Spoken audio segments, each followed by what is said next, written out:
Bibles to Matthew's Gospel, chapter 26, verses 36 to 46. మత్తయి సువార్త 26వ అధ్యాయం From 36 to 46. 36 నుంచి 46వ వచనం వరకు చదువుకుందాం. మత్తయి సువార్త 26వ అధ్యాయం 36 నుంచి 46వ వచనం వరకు. You please read it. అంతటా యేసు వారితో కూడా గెత్సెమనే అనబడిన చోటికి వచ్చి, నేను అక్కడికి వెళ్ళి ప్రార్థన చేసి వచ్చు వరకు మీరక్కడ కూర్చుండుడని శిష్యులతో చెప్పి, పేతురును జెబెదయి 2 కుమారులను వెంటబెట్టుకొని పోయి దుఃఖపడుటకును చింతాక్రాంతుడొకటుకును మొదలుపెట్టెను. అప్పుడు యేసు మరణమగునంతగా నా ప్రాణం బహుదుఃఖంలో మునిగినది, మీరు ఇక్కడ నిలిచి నాతో కూడా మెలకువగా ఉన్నాడని వారితో చెప్పి కొంత దూరం వెళ్ళి సాగిలపడి, నా తండ్రి, సాధ్యమైతే ఈ గిన్నె నా యొద్ద నుండి తొలగిపోనేము, అయినను నా ఇష్ట ప్రకారము కాదు, నీ చిత్త ప్రకారమే కానిమ్మని ప్రార్థించెను. ఆయన మరలా శిష్యుల వద్దకు వచ్చి వారు నిద్రించుట చూచి, ఒక గడియైనను నాతో కూడా మేల్కొని ఉండలేరా? మీరు శోధనలో ప్రవేశించకూడనట్లు మెలకువగా ఉండి ప్రార్థన చేయుడి. ఆత్మ సిద్ధమే గాని శరీరము బలహీనమని పేతురుతో చెప్పి మరలా 2వ మారు వెళ్ళి, నా తండ్రి, నేను దీన్ని త్రాగితేనే గాని ఇది నా యొద్ద నుండి తొలగిపోవుట సాధ్యం కాని ఎడల నీ చిత్తమే సిద్ధించుగా కాని ప్రార్థించి తిరిగి వచ్చి వారు మరలా నిద్రించుట చూచెను. ఏలైనగా వారి కన్నులు భారముగా ఉండెను. ఆయన వారిని మరలా విడిచి వెళ్ళి ఆ మాటలే చెప్పుచు 3వ మారు ప్రార్థన చేసెను. అప్పుడు ఆయన తన శిష్యుల వద్దకు వచ్చి, ఇక నిద్రపోయి అలసట తీర్చుకునుడి, ఇదిగో ఆ గడియ వచ్చిన్నది, మనిషి కుమారుడు పాపుల చేతికి అప్పగింపబడుచున్నాడు. లెండి వెళ్ళుదము, ఇదిగో నన్ను అప్పగించువాడు సమీపించున్నాడని వారితో చెప్పెను. Thank you for enabling us to come to your word. Lord, thank you for being with us all the time during our life battles. Lord, as we study your word, meditate upon it, oh Father, we pray that you would guide us and lead us and speak to us this morning. To that extent, we commit all of us and pray in Jesus' precious name. Amen. In the morning, we meditate upon the battle that Israelites had to face soon after they came out of Egypt. ఉదయకాలమందు ఆరాధన సమయంలో ఇశ్రాయేలీయులు ఐగుప్తులో నుంచి బయటకు వచ్చిన పిదప వారు చేసినటువంటి యుద్ధాన్ని గురించి మనం పొద్దున తలపోసాం. As Brother Noah clearly explained, it was very new for the Israelites to face any battle. ఆ సమయమందు ఇశ్రాయేలీయులకు ఎటువంటి యుద్ధమైనా ఎదుర్కోవాలంటే అది చాలా కొత్తది వారికి. Because they were all the time, almost for about 400 years, they were just slaves, receiving instructions and simply doing it, that's all. 400 సంవత్సరాలు వారు కేవలము బానిసలుగా ఐగుప్తీయుల కింద ఉన్నారు. బానిసలు అంటే వారి యజమానులు వారికి ఏమైతే సెలవు ఇచ్చారో ఆ కార్యం చేయుటి అంతే కానీ మరి ఇక ఏది కూడా వారు చేయకుండా ఉన్నారు. So friends, we need to understand that battles are very common in Christian life. ఈ ఉదయకాలమందు క్రైస్తవులమైనటువంటి మన జీవితాల్లో ఈ యొక్క యుద్ధాలు అనేవి సహజమైన సంగతిని మనం గమనించాలి. The battles will begin in our life soon after our salvation, our born again experience. యుద్ధాలు అనేటువంటివి మనము దేవుని యందు విశ్వాసం ఉంచి తిరిగి జన్మించబడినటువంటి వెంటనే ప్రారంభమవుతాయి. And it will go on till our death, till our last day in this world. అవి చివరిగా మనం ఈ లోకాన్ని విడిచిపెట్టేంత వరకు అవి యుద్ధాలు మనకు ఉంటానే ఉంటాయి.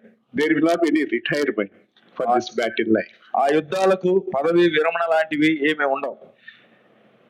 Here in the text that we have read, the Lord himself was facing such a battle here. ఇప్పుడు మనం చదువుకున్నటువంటి ఈ వాక్య భాగంలో మన ప్రభువైన యేసుక్రీస్తు వారు తానే ఇటువంటి యుద్ధాన్ని ఆయన ఇక్కడ జరిగిస్తున్నాడు. Gethsemane means olive press. Gethsemane అనగా అర్థం ఏంటంటే ఒలీవ తొక్కేటువంటి వనం, ఒలీవ పండ్లను తొక్కేటువంటి వనం. This particular garden of Gethsemane was placed in among the Mount of Olives, which was just east of Jerusalem. ఈ యొక్క గెత్సెమనే తోట అనేది ఒలీవ కొండల మధ్య యెరూషలేముకు తూర్పుగా ఉంది. These olive branches will go through a crushing experience in order that olive oil could be produced. ఒలీవ నూనె రావాలంటే ఒలీవ కొమ్మలు అవి వాటిని నలగొట్టవలసిందిగా మనం చూస్తున్నాం. So even as the place indicates its meaning, in Jesus' life, such an occasion was taking place here. ఆ స్థలమునకు ఎలాగైతే ఆ పేరు వచ్చిందో మన ప్రభువైన యేసుక్రీస్తు వారి జీవితంలో కూడా అటువంటి అనుభవం గుండానే ఇక్కడ ఈ వనములో ఆయన వెళ్తున్నాడు. So it was a place of loneliness, struggle and wrestling.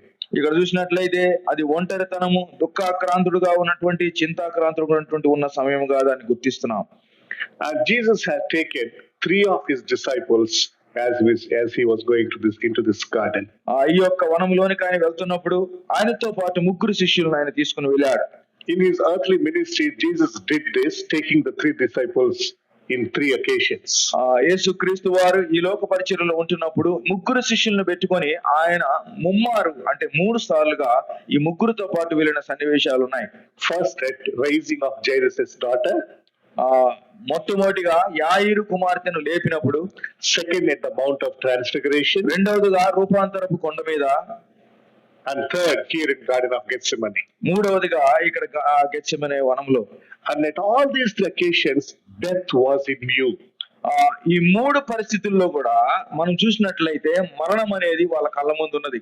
In Jairus' house, the Lord Jesus proved himself to be victorious over death by raising Jairus' daughter. యాయిరు కుమార్తె ఇంట్లో యాయిరు ఇంట్లో చూసినట్లయితే తన కుమార్తె మరణించినప్పుడు యేసుక్రీస్తు వారు ఆ మరణాన్ని జయించి ఆ కుమార్తెను లేపినట్లుగా మనం చూడగలం. On the Mount of Transfiguration, Moses and Elijah along with the Lord Jesus were discussing about the Exodus and what is going to happen in Jerusalem, particularly the death of Jesus. రూపాంతరపు కొండ మీద మనం గమనించినట్లయితే మోషే, ఏలియాలు యేసుక్రీస్తు వారు మాట్లాడుకుంటూ కలిసి యేసుక్రీస్తు వారు ఆ యొక్క కలువరి కొండ మీద చనిపోయినాక ఎలాగో ఆయన నిర్గమం అవుతాడో దాని గురించి వారు మాట్లాడుకున్నారు. There Jesus was glorified through his death. That place. ఆ రూపాంతరపు కొండ మీద మన ప్రభువైన యేసుక్రీస్తు వారు ఆయన యొక్క మరణము గురించినటువంటి మహిమను మనం అక్కడ గమనించగలం. And here in the garden, Jesus surrendered himself to death. ఇక్కడ ఈ ఒలీవ వనములో యేసుక్రీస్తు వారు తన్ను తానే ఆ మరణానికి అప్పగించుకున్నారు. And now with regards to these 3 disciples, ఈ 3 శిష్యుల్ని మనం గమనించినట్లయితే James, John and Peter, యాకోబు, యోహాను, పేతురులు. James was the first among the apostles to die, to face the death. Among the 12, James was put to death. He was the first one to die. 12 మంది శిష్యులలో మొట్టమొదటిగా మరణించినటువంటి వారు ఇగో యేసుక్రీస్తు శిష్యుడైనటువంటి యోహాను, Jacob. Yeah. John was the last apostle to die at Patmos. యోహాను చివరిగా పట్మాసులో ఆ ద్వీపంలో చనిపోయాడు. And Peter was also crucified to death. పేతురు కూడా ఇదిగో శిలువ మీద ప్రభువు కొరకై హతసాక్షి అయిపోయాడు. But then before coming into this garden of Gethsemane, what was the Lord Jesus doing? Where was he? Gethsemane వనమునకు రాకముందు ప్రభువైన యేసుక్రీస్తు వారు ఎక్కడున్నారు? If you look at the text in Matthew's Gospel, you will read that from 17th chapter, 17th verse, 26th chapter in Matthew's Gospel, verse 17. మత్తయి సువార్త 26వ అధ్యాయం 17వ వచనం చూస్తే ఆయన ఎక్కడున్నాడో మనం గమనించగలం. ఆయన పులియని రొట్టెల పండుగలో మొదటి దినమందు శిష్యులు యేసు వద్దకు వచ్చి పస్కాను భుజించుటకు మేము నీ కొరకు ఎక్కడ సిద్ధపరచగోరుచున్నావు అని అడిగిరి. అందుకు ఆయన, మీరు పట్టణమందు ఫలాని మనుషుని యొద్దకు వెళ్ళి, నా కాలం సమీపమైనది, నా శిష్యులతో కూడా నీ ఇంట పస్కాను ఆచరించదమని బోధకుడు చెప్పుచున్నాడని అతనితో చెప్పుడెనను. They were in an upper room and they were in a celebration. వారు ఒక మేడ గదిలో పస్కాను ఇదిగో ఆ యొక్క పండుగను వారు ఆచరిస్తున్నారు. From upper room to a celebration, they came down to a crucifying experience in a lonely place. మేడ గదిలో వారు ఆ యొక్క పస్కాను వారు ఆచరిస్తున్నటువంటి ఆ పరిస్థితి నుంచి ఒలీవ వనము దగ్గరికి దిగివచ్చి అక్కడ ఆయన తన యొక్క శిలువను గురించినటువంటి ఆ యొక్క తను తాను అప్పగించుకునే అనుభవంకి వచ్చారు. So brothers and sisters, this is Christian life. Sometimes you will find yourself in an upper room in a celebrating situation, and in the next very moment you will find yourself in a lonely situation, all alone, crucifying and crushing experience. ప్రియ సహోదర సహోదరులారా, ఇది క్రైస్తవులైనటువంటి మన యొక్క అనుభవం. కొన్ని సమయాల్లో మనం ఉన్నతమైనటువంటి స్థలాల్లో ఎంతో సంతోషముగా ఆనందముగా అన్నిటినీ జరుపుకుంటాం. అదే సమయంలో కొంత సమయంలోనే మరలా మనము లోయల అనుభవంలోనికి వెళ్ళి ఎంతో దుఃఖముతో లేదా ఇటువంటి నలిగిపోయేటువంటి అనుభవంలోకి వెళ్తుంటాం. Let's read Luke's Gospel. There are actually other texts also record this particular event in Mark's Gospel, 14th chapter 32 to 42, and Luke's Gospel 22nd chapter 42-46 verse as well. Mattayi, mark, లూకా ఈ 3 సువార్తల్లో కూడా ఈ సన్నివేశాన్ని పరిశుద్ధాత్మ దేవుడు రాయించాడు. మనం లూకా సువార్తను చూద్దాం. Luke 22:39. లూకా సువార్త 22వ అధ్యాయము 39వ వచనాన్ని చూసినట్లయితే 22:39 వచనం. తరువాత ఆయన బయలుదేరి తన వాడుకు చొప్పున ఒలీవల కొండకు వెళ్ళగా శిష్యులను ఆయన వెంట వెళ్ళిరి. This Luke tells us this is not the first time that Jesus went to this garden, but this has been his customary practice. లూకా సువార్తలో లూకా ఏమని చెప్తున్నాడంటే ఇది ఆయన వాడుక చొప్పున ఆయన వెళ్ళాడు, అంతేగాని ఏదో ఇప్పుడు మొట్టమొదటిసారిగా వెళ్ళినట్టు కాదు. So it becomes a regular practice sometimes that we go through this garden of Gethsemane. మన జీవితంలో కూడా ఈ గెత్సెమనే అనుభవం గుండా వెళ్ళటం అనేది చాలా సార్లు మనకు సంభవిస్తా తటస్థంతా ఉంటది. And when the Lord Jesus used to go into this garden, it was a time of resting, meditating and praying. ప్రభువైన యేసుక్రీస్తు వారు గెత్సెమనే వనంలోకి వెళ్ళినప్పుడు కొంత విశ్రాంతి తీసుకుంటాడు, కొంత ధ్యానం చేస్తుంటాడు, కొంత ప్రార్థన చేస్తుంటారు. It is in the presence of God that we derive needed strength in order that we face life struggles. ఆ దేవుని యొక్క సన్నిధిలో మనము లోకంలో లేదా మన జీవితంలో పొందేటువంటి ఆ యొక్క కష్టాలను శ్రమలను తట్టుకునేదానికి దేవుని సన్నిధిలో మనము బలమును పొందుకుంటాం. And so therefore not occasionally but regularly we need to learn to have these kind of experiences where we withdraw ourselves and go into such solitudes where we really derive needed strength and energy from the Lord. కాబట్టి మన అనుదిన జీవితాల్లో కానివ్వండి, మన జీవిత విధానంలో కానివ్వండి, తరచుగా ప్రభు సన్నిధికి వెళ్ళి మనం ఇలాగ బలం పొందుకోవడానికి కలిగి ఏకాంతముగా ఆయనతో మన సమయం గడపవలసిన వారు. It must be a habitual thing, it must be a regular thing. అది వాడుకలాగా అలవాటులాగా మనకు ఉండాలి. In a house, it seems a family had many rooms in their house, bedroom, living room, dining room and all. ఒక కుటుంబానికి అనేకమైనటువంటి గదులు వారిలో ఉన్నాయి. ఇదిగో పడుకోవటానికి గది, ఉండటానికి గది, అలా కిచెన్ ఇట్లాంటివి ఉన్నాయి. But in a particular room they titled that particular room as war room. కానీ ఆ ఇంట్లో ఒక దానికి యుద్ధ గది అన్నట్లుగా వారు దానికి పేరు పెట్టుకున్నారు. What is that war room is all about? ఆ యొక్క యుద్ధ గది అంటే ఏమిటి? That is a prayer room. అది ప్రార్థనా గది. Yeah, that is the room where they go as a family or as individuals and they pray. వారు కుటుంబంగా గాని వ్యక్తిగతంగా గాని ఆ గదిలోనికి వెళ్ళి వారు ప్రార్థన చేస్తారు. It is in this war room we fight our battles in life. మన జీవిత యొక్క యుద్ధాలను ఇటువంటి యుద్ధ గదుల్లోనే మనము పోరాడాలి. Because life's battles are won on our knees. ఎందుకనగా జీవితంలో వస్తున్నటువంటి యుద్ధాలు మన యొక్క మోకాడి జీవితం మీద మాత్రమే వాటిని మనం గెలవగలం. Challenges are very common. They begin at your very conversion point. సవాళ్ళు అనేటువంటివి మనం ఎప్పుడైతే ప్రభు వైపు తిరుగుతామో అప్పటి నుంచి అవి ప్రారంభమవుతుంటాయి. There is no retirement for those battles. అటువంటి యుద్ధాలకు విరామం లేదు. It will continue as long as you live in this world. ఈ లోకములో మనం జీవిస్తున్న కొద్దీ అవన్నీ కూడా మనల్ని వెంటాడుతూనే ఉంటాయి. Fight frequently and on a regular basis we need to learn to take time to rest upon God's strength. కాబట్టి తరచుగా మనం ఎల్లప్పుడూ కూడా దేవుని సన్నిధిలో విశ్రాంతి తీసుకోవటానికి, ఆయన మీద ఆనుకునటానికి వెళ్ళవలసిన వారు ఉంటున్నాం. And now let's talk about this praying fellowship where the Lord took the three of them along with him. ఇక్కడ ప్రభువు వారు ఆ ముగ్గురు శిష్యులను ప్రార్థించడానికి ఆయన ఏకాంతంగా వెళ్ళినప్పుడు తీసుకుని వెళ్ళినటువంటి ఈ సన్నివేశాన్ని చూద్దాం.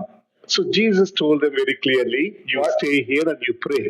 వారితో ప్రభువు వారు తేటగా చెప్పారు ఏంటంటే మీరు ఇక్కడ ఉండి మీరు ప్రార్థన చేయండి.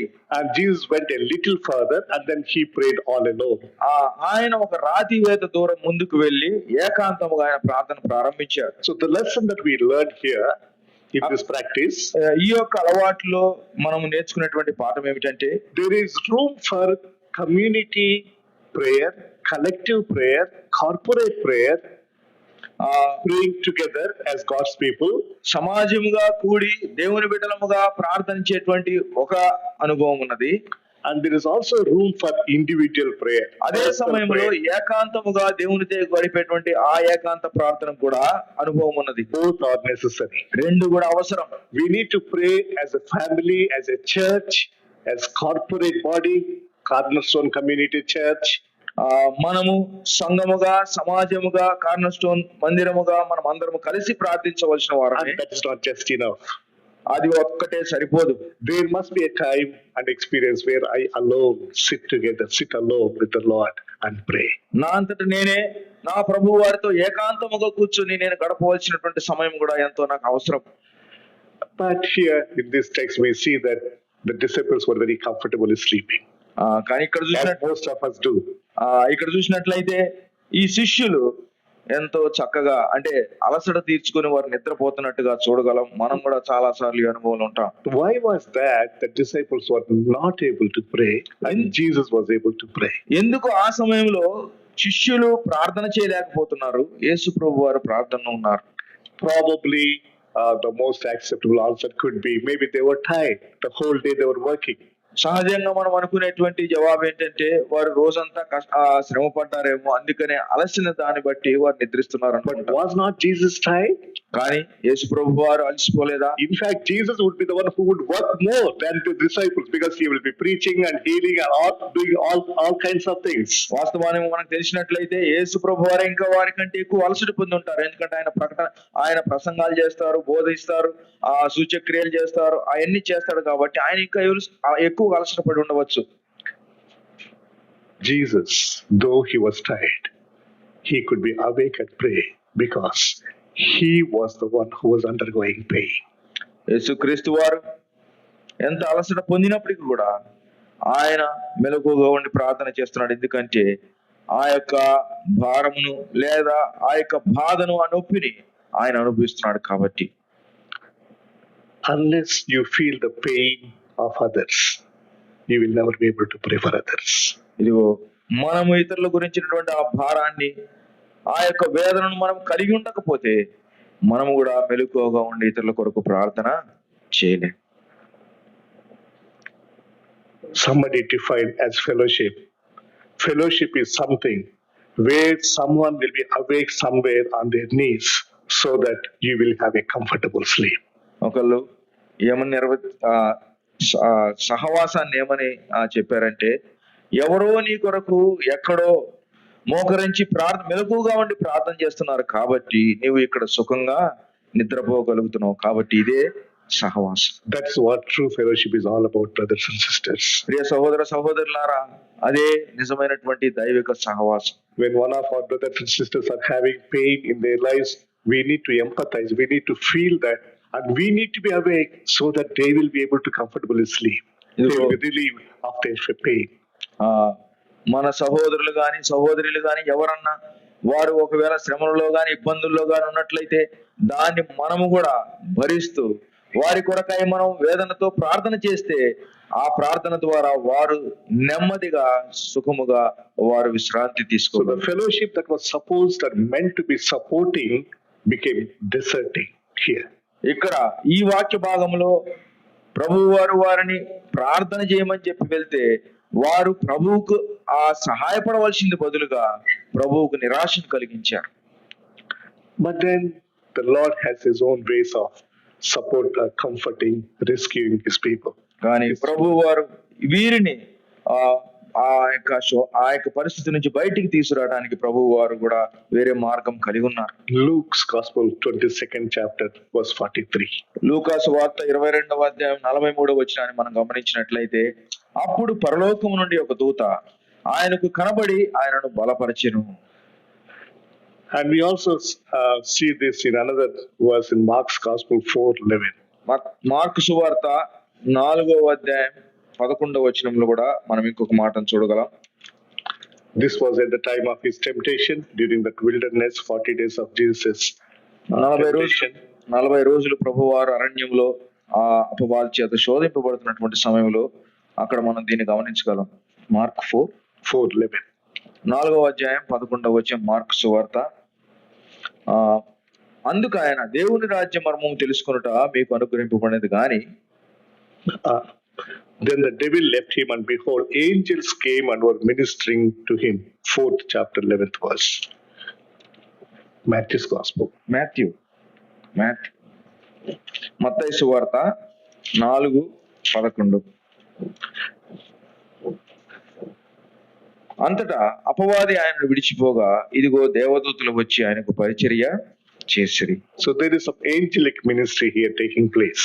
ఇక్కడ దేవదూతలు వచ్చి పరిచర్య చేసినట్లుగా మనం గమనించగలం. Jesus, when he was facing the temptation during that 40-year wilderness, after that, angels, God sent angels to minister him. యేసు ప్రభువారు 40 దినాలు ఆ యొక్క అరణ్యములో అపవాది చేత శోధింపబడుతున్నప్పుడు దేవుడు యేసు ప్రభువారి కొరకై దేవదూతలను పంపించినట్లుగా గమనించి, even here in Garden of Gethsemane, when Jesus was faced with agony, that pain, that struggle, even there we see angels visiting him and comforting him and strengthening him. ఇక్కడ కూడా ప్రభువారు గెత్సెమనే వనములో ఆయన ఎంతో వేదన పడుతున్నప్పుడు ఇదిగో దేవుని యొక్క దూత వచ్చి ప్రభువారిని బలపరిచినట్లుగా మనం గమనించగలం. Why was Jesus finding it so difficult? Jesus knew very well that it was for this he came into this world. ప్రభువారు ఈ గడియ కొరకే ఈ లోకానికి వచ్చినట్లు ఆయనకు తెలుసు. అయినా ఎందుకని ఆయన అంతగా వేదన పడుతున్నాడు? Even at the very beginning of his public ministry, he was introduced as the Lamb of God. ఆయన బహిరంగ పరిచర్యకు లోకములోనికి ప్రవేశించబడక మునుపు కూడా దేవుని గొర్రె పిల్లగా లోకానికి పరిచయం చేయబడ్డారు. At every Passover, Jesus knew very well that he is going to be that lamb one day. ప్రతి పస్కా ఆ యొక్క విందు జరిగేటప్పుడు ప్రభువు వారు ఇదిగో ఒకానొక దినమందు ఆయన పస్కా పశువు అనే సంగతిని కూడా ఆయన ఎరుగును. Jesus had celebrated this Passover at least 3 times in his public ministry. బహిరంగ పరిచర్యలో ప్రభువైన యేసుక్రీస్తు వారు 3 సార్లు కనీసం ఈ పస్కా పశువు ఆ పస్కా John would give us those details. 3 Passovers. యోహాను ఆ యొక్క 3 పస్కా విందుల గురించి ఆయన చెప్తూ వచ్చాడు. That is how Bible teachers would conclude that Jesus had 3 public years of ministry. అలాగే బైబిల్ గ్రంథం యేసుక్రీస్తు వారు బహిరంగంగా 3 సంవత్సరాలు పరిచర్య చేశాడని చెప్తుంది. But now the thing has come close. It's in hours away. Few hours he is going to be handed over from this Garden of Gethsemane. ఈ గెత్సెమనే వనములో ఇంకా కొన్ని గంటలలో ప్రభువు వారు ఆ గడియకు రాబోతున్నారు. After this event is over, Garden of Gethsemane prayer and over, Judas would enter into the scene. ఈ యొక్క ప్రార్థన అయిపోగానే ఇస్కరియోతు యూదా ఇంకా అక్కడికి ప్రవేశించబోతున్నాడు. By kissing, and he would hand over Jesus to that soldiers and all. అలా ప్రభు వారిని ముద్దు పెట్టుకొని ఆ బంట్రౌతులకు ఆయన అప్పగించనే ఉన్నాడు. So as Jesus was nearing the cross, he was feeling the brunt of that pain. యేసుక్రీస్తు వారు ఆ గడియ సిలువకు తన్ను తాను అప్పగించేటువంటి ఆ గడియ వస్తున్నప్పుడు ఆ భారము ఆ వేదన ఆయన హృదయంలో. Not necessarily Jesus was afraid of any physical pain as such. ఆయనకు ఇదిగో బాహ్యానికి వస్తున్నటువంటి ఆ యొక్క వేదన లేకపోతే ఆ యొక్క నొప్పి కొరకు ఆయన బాధపడలేదు. But Jesus knew very clearly that on the cross God the Father is going to forsake him for a while. యేసుక్రీస్తు వారికి ఒకటైతే నిశ్చయంగా తెలిసి ఏంటంటే ఆ యొక్క సిలువ మీద తండ్రి అయినటువంటి దేవుడు కుమారుడైనటువంటి యేసుక్రీస్తు వారి యొక్క చేయిని విడనాడనై ఉన్నాడనే సంగతిని ఆయన గ్రహించాడు. In fact, God from the beginning, many God's children had undergone pain, persecution, suffering and all that. ఆది నుంచి కూడా ఎంతో మంది దేవుని యొక్క బిడ్డలు ఈ యొక్క శ్రమలను వేదనలు అన్ని పొందుతూ వచ్చారు. For example, Joseph was put into pit. Joseph, మనకు తెలుసు యోసేపును ఆ యొక్క గోతిలో దించారు. and Daniel was thrown into the den of lions. దానియేలును సింహాల బోనులో వేశారు. Shadrach, Meshach, Abednego were thrown into the fiery furnace. Shadrach Meshach అబేద్నెగోలను ఆ వేడి అగ్నిగుండములో మండే గుండములో But వేశారు. in all the cases, never had God forsaken his children. వీటన్నిటిలో కూడా తండ్రి అయినటువంటి దేవుడు తన బిడ్డలను ఎన్నడూ కూడా విడిచిన వాడు. God was very much present with Joseph, ఆ దేవుడు ఆ యోసేపుతో ఉన్నాడు, with Daniel and everybody else. దానియేలుతో ఉన్నాడు. But when it comes to his own son on the cross, God is going to leave him for a while. That was the reason why Jesus said, my Lord, why have you forsaken me?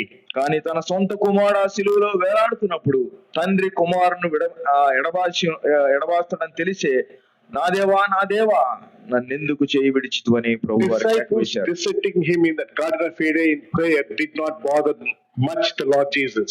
యేసుక్రీస్తు వారికి ఆ యొక్క గెత్సెమనే వనంలో శిష్యులు నిద్రపోవటం అనేది ఆయన అంతగా ఏమాత్రం కలవరపరచలేదు. The physical pain that he is going to face would not bother him much.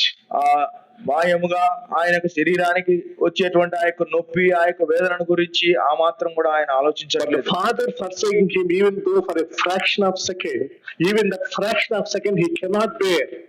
కానీ తండ్రి కొద్ది క్షణాలు ఆయన్ని విడిచిపెట్టడం కూడా ఆయన తట్టుకోలేని పరిస్థితి. You know why Father has done that? ఎందుకని తండ్రి అలా జరిగించాడో నీకు తెలుసు. He had to leave his son's hand so that he would never leave your hand and my hand again. ఆయన తన కుమారుని యొక్క చెయ్యి ఎందుకు విడిచిపెట్టాలంటే, నీ చెయ్యిని నా చెయ్యిని ఎన్నడూ విడిచిపెట్టకుండా ఉండాలంటే తన కుమారుని యొక్క చెయ్యిని విడిచిపెట్టవలసి వచ్చింది. So that is the pain that the Lord Jesus was feeling so much. ఆ యొక్క వేదనను ప్రభువైన యేసుక్రీస్తు వారు ఇక్కడ మనం ఆ గెత్సెమనే వనంలో And that was the reason why Jesus was almost pleading, Lord, Father, if it is your will, please take away this cup. This cup is too heavy on me. అందుకే ప్రభువు వారు, తండ్రి నీ చిత్తమైతే ఈ గిన్నెను నా యొద్ద నుంచి తొలగించు, ఇది చాలా భారముగా ఉన్నది నా మీద. But finally, as you come to the end of the praying session, praying time, కానీ చివరిగా ఆ ప్రార్థనను ముగించే సమయానికి వచ్చేటప్పటికి Jesus would say, ఆ ప్రభు వారు ఏమన్నారంటే, not my will, నా ఇష్టము కాదు but your will. నీ చిత్తమే సిద్ధించును గాక. Not my will, but your will. నా ఇష్టము కాదు నీ చిత్తమే. Though it was painful, అది ఎంతో ఆ నొప్పి బాధతో ఉన్నప్పటికీ Jesus was surrendering himself to the will of the Father. ప్రభు వారు, యేసుక్రీస్తు వారు ఇగో తండ్రి అయినటువంటి దేవుని చిత్తానికి తను అప్పగించుకున్నాడు. One Bible teacher, great teacher in our country by name Brother P. Satkirti Rao, he is no more. ఒక గొప్ప దైవజనుడు మన దేశంలో ఉన్నటువంటి వారు ఇప్పుడు లేరు. He was a good friend of Bhagat Singh. Brother Satkirti Rao was a good friend of Bhagat Singh. ఈ సత్కీర్తి రావు గారు భగత్ సింగ్ గారికి చాలా దగ్గర వారు. Commenting on this text, he said one important statement. ఈ యొక్క వచనాన్ని గురించి మాట్లాడుతూ ఆయన చాలా ప్రాముఖ్యమైన ఒక మాట చెప్పారు. If there was no Gethsemane, there wouldn't have been no Calvary.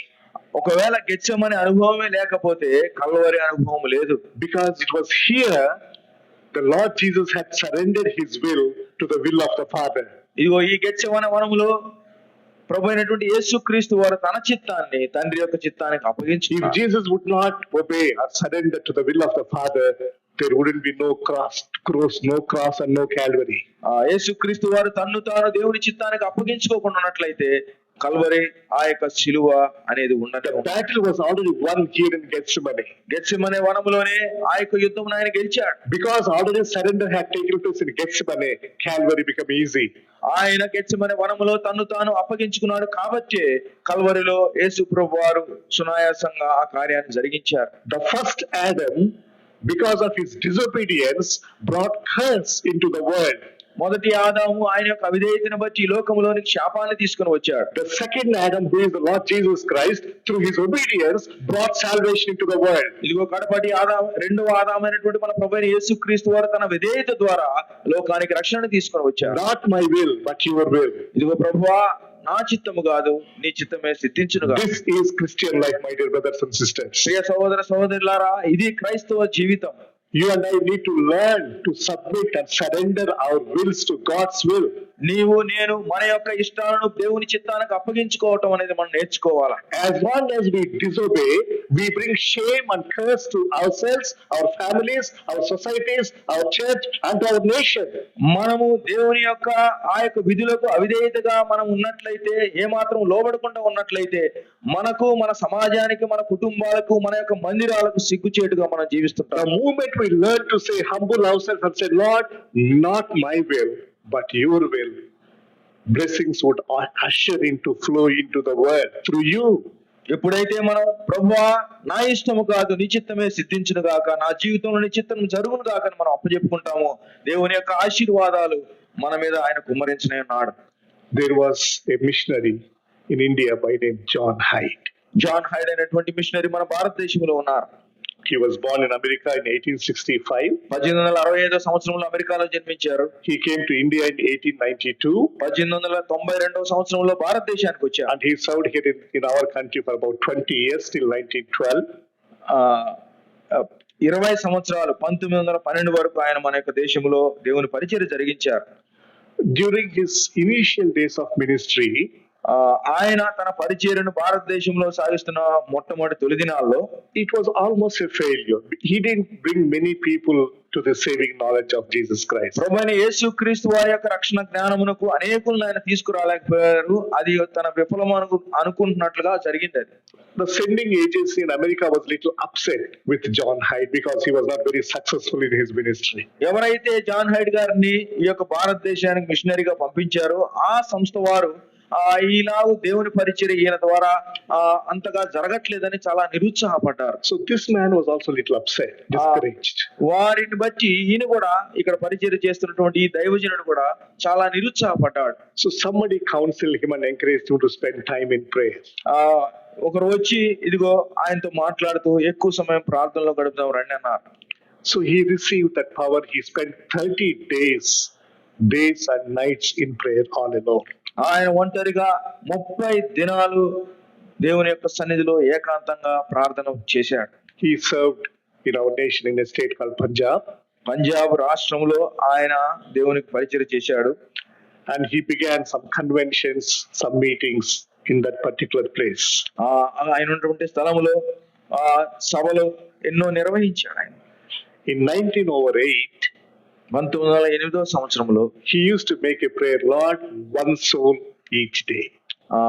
ప్రభువా రోజుకి ఒక్కొక్క రోజుకి ఒక ఆత్మను నాకు అనుగ్రహించిన ప్రార్థన. And he used to go on ministry. అలా ప్రార్థన చేసి దేవుని పరిచర్య కొరకై బహిరంగంగా వెళ్ళేవాడు. In the first service that he has conducted, మొట్టమొదటిగా ఆ రోజు నుంచి మొట్టమొదటిగా ఆయన జరిగించిన కార్యక్రమంలో almost everybody in the congregation knelt down and started praying with tears, repenting of their sins. ఆ రోజు వచ్చినటువంటి వారందరూ కూడా దేవుని సువార్తను ప్రకటించినాక దాదాపు అందరూ కూడా ఎంతో దుఃఖముతో మోకరించి పశ్చాత్తాపడుతూ వారి యొక్క పాపములను దేవుని చెంత ఒప్పుకున్నారు. In 1908, he baptized 400 people. 1908 సంవత్సరంలో ఆయన 400 మందిని బాప్తిస్మం ఇచ్చాడు. And the next year he started praying, Lord, 2 souls a day. ఆ తర్వాత మరుసటి సంవత్సరంలో ప్రభువా రోజుకి 2 ఆత్మలు నాకు ఇమ్మన్నాడు. That year he baptized 800 people in Punjab. ఆ సంవత్సరంలో 800 మందిని పంజాబ్ రాష్ట్రంలో ఆయన బాప్తిసం ఇచ్చాడు. Following year he prayed, Lord, 4 souls a day. ఆ తర్వాత మరుసటి సంవత్సరంలో ప్రభువా నాకు రోజుకి 4 ఆత్మలను అనుగ్రహించమన్నాడు. God honored his prayer and he baptized 1600 people that year. దేవుడు ఆయన యొక్క మనవిని అంగీకరించి ఆ సంవత్సరంలో 1600 మందికి ఆయన బాప్తిసం ఇచ్చాడు. 1911 he fell sick. He had to go back to America. 1911 సంవత్సరంలో అస్వస్థత కారణాన్ని బట్టి తిరిగి అమెరికాకు వెళ్ళిపోయారు. 1912 he died. 1912లో ఆయన ప్రభు దగ్గరికి వెళ్ళారు. But before dying, the words he uttered in that room when the doctors were around him, because he had sickness, he had a brain tumor. ఆయన ప్రభు దగ్గరికి వెళ్ళక ముందు హాస్పిటల్ గదిలో డాక్టర్ల ముందు ఆయన చెప్పినటువంటి మాట He spoke in Hindi by saying, "Bolo Yeshu Masihi ki jai." ఆయన హిందీలో బోలో యేసు మసీహ్ కి జై. He was an American, a white-skinned man speaking in Hindi. That shows his passion for India. ఇదిగో ఆ యొక్క తెల్లజాతి మనిషి భారతదేశం కొరకు ఆ వారి భాషలో అలాగూ చెప్పటం అనేది ఆయనకు భారతీయుల పట్ల ఉన్నటువంటి ఆ యొక్క అపేక్షను బహిరంగంగా చేసింది. This morning, brothers and sisters, you might face battles in life, failures, disappointment, depression, anything else. ప్రియ సహోదరి సహోదరులారా, మన జీవితంలో మనం కూడా యుద్ధాలను మనం ఇలా ఎదుర్కొంటున్నప్పుడు కొన్నిసార్లు విఫలమవుతుంటాం, కొన్నిసార్లు నష్టపోతుంటాం. కానీ ముందుకు వెళ్ళవలసిన వారు Battles are not new. యుద్ధాలు అనేటువంటివి కొత్తవేమీ కాదు. Struggles will not end. They will not retire. మనకు వచ్చేటువంటి సమస్యలు అవి ఇప్పుడుతో అంతమవు, అవి కొనసాగుతూనే ఉంటాయి. But we only need to learn to draw needed energy and needed strength from the Lord. కానీ ప్రభువు కొరకై మనకు ఆ యొక్క సహాయమును బలమును పొందుకునే నిమిత్తమై దేవుని దగ్గరికి రావాల్సిన వారు. There should be places of Gethsemane in our lives. మన యొక్క జీవితాల్లో కూడా ఈ గెత్సెమనే అనేటువంటి వనాలు, అటువంటి అనుభవాలు మనకు ఎంత అవసరం ఉన్నాయి. Where you be in solitude, where you are alone or maybe together, but draw strength from the Lord. మనం ఒంటరిగా ఉంటూ ప్రభువుని హత్తుకొని ప్రభువు దగ్గర మనం అడగవలసిన వారం ఉంటున్నాం. Remember, when you go through challenges, difficulties in life, God will send His own angels in order to strengthen you and comfort you and rescue you.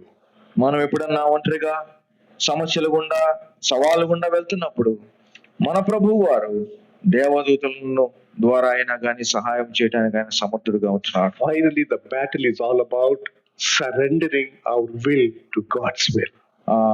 యుద్ధం అనగా ఆ యుద్ధములో మనం గెలవాలంటే మన యొక్క చిత్తాన్ని దేవుని యొక్క చిత్తానికి అప్పగించుకోవటమే అదే యుద్ధం. Not my wish, not my will, not my desire, Lord. I'm not here to do my own business, but Lord, I'm here to do your business. నా ఇష్టము, నా యొక్క కోరిక, నా యొక్క చిత్తము కాదు కాని ప్రభువా, ఇదిగో నీ చిత్తాన్ని జరిగించడం కొరకే నేను ఈ లోకములో ఉన్నానని మనం అప్పగించుకోవచ్చు. In order that I do your will, oh Father, even if it costs me, even if I have to sacrifice, I am fine. Your will be done. ప్రభువా, నీ చిత్తము జరిగించడం వరకు నేను ఏదైనా ఇచ్చి వేసుకోవాల్సి ఉంటే, ఏదైనా వదులుకోవాల్సిందన్నా, త్యాగం చేయవలసిందన్నా నేను చేస్తాను అని మనం ఒప్పుకోవాలి. And with such surrendered wills, God can do great things in our lives and in our society. మనము అలాగున మనల్ని మనము ప్రభువుకు అప్పజెప్పుకున్నట్లయితే దేవుడు మన ద్వారా సమాజంలో దేవుని కొరకై గొప్ప కార్యాలు చేయగలడు. Let's pray. We'll take a moment if we need to surrender anything in our lives. If we have not surrendered anything to God's will, let us do that now. ఈ సమయం ముందు కొన్ని క్షణాలు మన జీవితంలో ఇంకా ఏమైనా దేవుని చిత్తానికి అప్పగించనివి, దేవుని యొక్క కోరిక చొప్పున మనము చేయనివి ఏమన్నా ఉన్నట్లయితే వాటిని పరీక్షించుకొని దేవునికి అప్పగించుకోవటం మనకెంతో మంచిది, ఉత్తమం.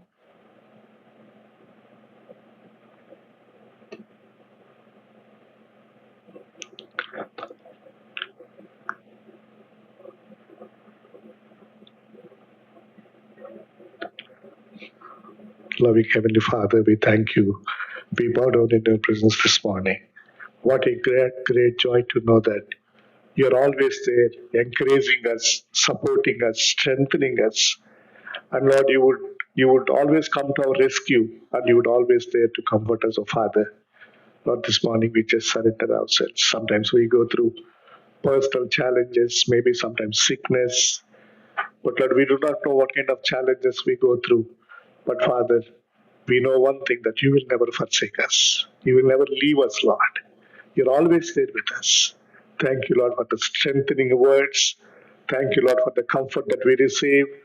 Lord, thank you for the empowerment that we enjoy. Father God, with all this, may we surrender ourselves to fulfill your mission in this world. Lord, you have sent us with a purpose. You have sent the Lord Jesus into this world in order that we be saved through him. And you have sent John Hyde so that many Punjabis could be saved, oh Father. And we do believe this morning you have a mission for each of us. And Lord, you have sent us into this world with a purpose. Lord, may we be faithful. May we have grace to do your will in our lives, oh Father, so that we will be a blessing. We will bring many unto you, Lord. Please use us. Gracious God, we submit ourselves, O Lord. Take us into your hands. Father, we thank you. In Jesus' precious name we pray. May the grace of our Lord Jesus Christ, love of God the Father, and abiding presence of Holy Spirit abide with us now and forevermore. Amen.